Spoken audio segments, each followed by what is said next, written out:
আসসালামু আলাইকুম। বাড়ির গাছের সবরি কলা বাড়ির আঙ্গিনায় গাছ রোপণ করেছিলাম।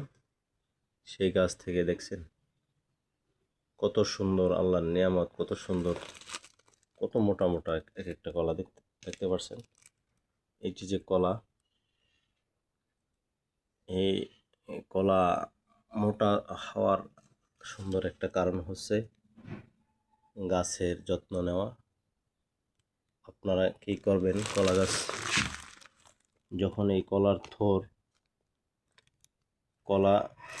থোর থেকে যখন বটবে বা পরিপূর্ণ হবে, তখন একদম সমান করে এই কান্দির নিচ থেকে থোরটা কেটে দেন এবং ছোট ছোট যে অবশিষ্ট কলা থাকে সেগুলোকে ভেঙে দেন অথবা কেটে দেন।